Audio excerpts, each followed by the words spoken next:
Shalom saudara dikasih Tuhan, pada saat ini saya mau membagikan kebenaran firman Tuhan lagi kepada kita, supaya kita makin dekat kepada Tuhan, supaya kita lebih mengasihi Tuhan lagi dalam suka dan duka, dalam perjalanan kita mengikut Dia seumur hidup kita. Saudara dikasih Tuhan, saya mau menyampaikan firman Tuhan dengan judul Saya yang Berdosa, Yesus yang Mati. Dalam kitab Yohanes pasal 1 ayat yang ke-29 dikatakan di sini, pada keesokan harinya Yohanes melihat Yesus datang kepadanya dan ia berkata, "Lihatlah Anak Domba Allah yang menghapus dosa dunia." Saudara dikasih Tuhan, Yesus adalah Anak Domba Allah yang telah menghapus dosa dunia, yang telah menghapus semua dosa manusia yang mau dihapus dosanya, yang mau dosanya diampuni.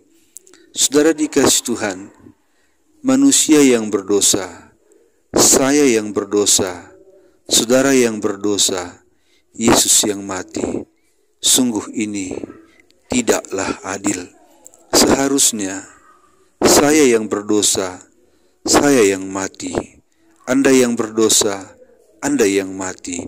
Semua manusia berdosa, semua manusia mati. Dan kata mati di sini bukan mati dikubur selesai. Kata mati di sini mati selamanya, ataupun berpisah dengan Allah, dihukum di neraka yang kekal. Jadi saudara dikasih Tuhan, ini satu peristiwa kejadian yang tidak adil. Mengapa saya yang berdosa, Anda yang berdosa, Yesus harus mati? Ini tidak adil, sungguh tidak adil. Tetapi saudara dikasih Tuhan, Yesus memang melangkah dari keadilan, dari adil, dia melangkah satu langkah lagi ke atas, yaitu ke kasih. Hukum keadilan dia tidak pakai dalam hal penebusan dosa manusia, tapi yang dia pakai adalah hukum kasih. Itulah sebabnya maka saya yang berdosa, Yesus yang mati. Kalau seandainya Allah berkata harus adil, maka saya yang berdosa, saya yang mati, saya juga yang masuk neraka. Anda yang berdosa, Anda yang mati, dan Anda juga yang masuk neraka.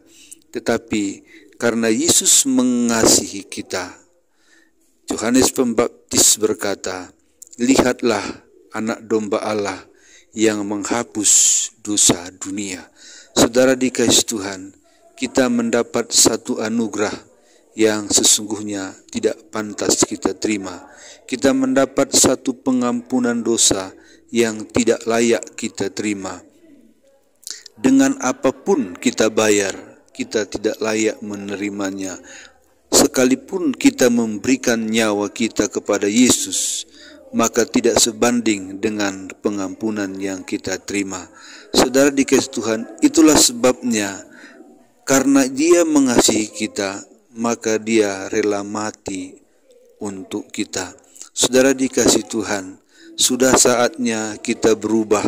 Sudah saatnya kita membalas kebaikan Tuhan yang tak terbalas itu. Saudara dikasih Tuhan, sudah harusnya kita mengabdi kepada Tuhan. Sebab mengabdi pun kita kepada Tuhan, melayani pun kita kepada Tuhan dengan tulus, ikhlas, ataupun dengan sempurna sekalipun pelayanan kita, tetap tidak sebanding pengampunan itu yang Dia berikan kepada kita. Saudara dikasih Tuhan, dengan apakah kita dapat balas kasih yang sebesar itu? Dengan apapun kita tidak dapat balas selain daripada melayani Dia, mengasihi Dia seumur hidup kita. Saudara dikasih Tuhan, mari kita hargai pengorbanan sebesar itu kepada kita. Saudara dikasih Tuhan, tidak ada pemberian yang lebih besar dari pemberian Kristus tentang pengampunan dosa kepada kita. Di dunia ini kita tidak bisa mendapatkan pengampunan dosa. Di dunia ini kita tidak bisa membersihkan dosa kita. Sekalipun kita kaya raya, kita tidak akan bisa pernah menebus dosa kita, membeli kekudusan itu dengan uang yang banyak. Dan kita bilang, dan kita katakan, terimalah uangku Tuhan, dan kuduskanlah aku. Itu tidak akan pernah bisa saudara dikasih Tuhan. Jadi saudara, balaslah kasih Tuhan itu dengan segenap hati. Kata dengan segenap hati adalah kita melayani dengan sungguh-sungguh. Itu yang Tuhan inginkan. Kalau kita sudah menerima pengampunan kekal, saudara, kita hanya diminta melayani seumur hidup. Saudara, Dia kasih kita hidup kekal, dan kita hanya bisa memberikan hidup kita seumur hidup. Berapalah umur kita, berapa tahunlah umur kita mengikut Tuhan. Paling saudara, kalau kita mengikut Tuhan, umur kita 80 tahun, kita sudah mati. Dan itu pun kalau kita mulai dari lahir sudah menjadi Kristen yang sungguh-sungguh.